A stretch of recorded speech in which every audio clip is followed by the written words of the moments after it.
आणि आता बातमी मैत्रीच्या एका नव्या पर्वाची। एकमेकांची उणीधुणी काढणारे केंद्रीय मंत्री नारायण राणे आणि महाराष्ट्राचे शिक्षण मंत्री दीपक केसरकर हे मेळाव्याच्या निमित्ताने आज एकाच व्यासपीठावरती आल्याचं पाहायला मिळालं।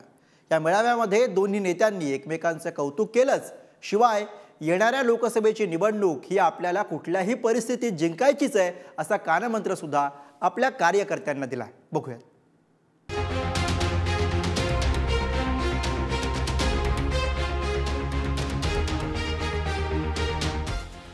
महायुती मेळाव्याच्या निमित्तानं कणकवलीत संक्रांतीच्या आधीच हा सोहळा पाहण्याची संधी मिळाली।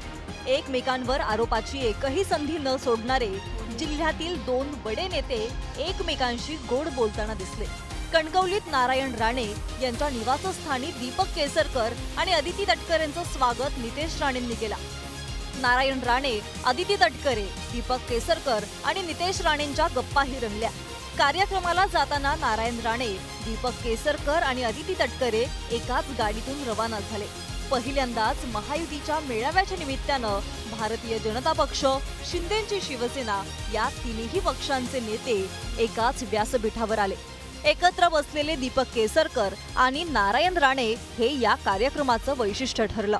दीपक केसरकर आणि नारायण राणे यांच्यातील शाब्दिक युद्ध संपूर्ण महाराष्ट्रानं अनुभवलेलं आहे।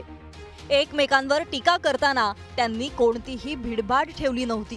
त्यामुळेच जवळपास 13 वर्षांनंतर एकाच व्यासपीठावर येणारे राणे केसरकर काय बोलणार याकडे सर्वांच्याच नजरा लागलेल्या होत्या। मेळाव्यात राणे आणि केसरकर या दोन्ही नेत्यांनी एकमेकांचं कौतुक केलं। येणारी लोकसभा जिंकायचीच असा संदेश कार्यकर्त्यांना दिला। तीन पक्षांमध्ये होती, गैरसमज होती, असं कोणी काही करू जातीमध्ये नको, राणे बीजेपी नको, बीजेपी आता राणे नाही, आता बीजेपीच आहे। पण काय लोकांचा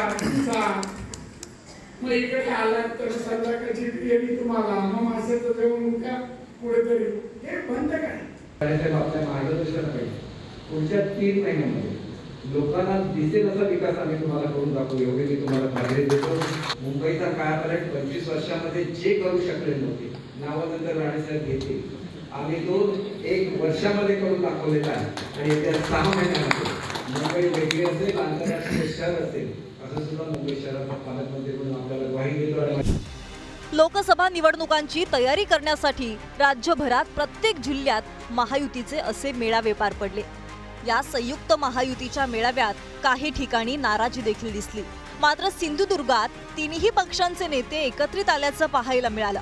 राणे आणि केसरकर या दोन्ही नेत्यांना आगामी निवडणुकात एकमेकांची मदत होईल हे आजच्या सभेतून मात्र स्पष्ट झालंय।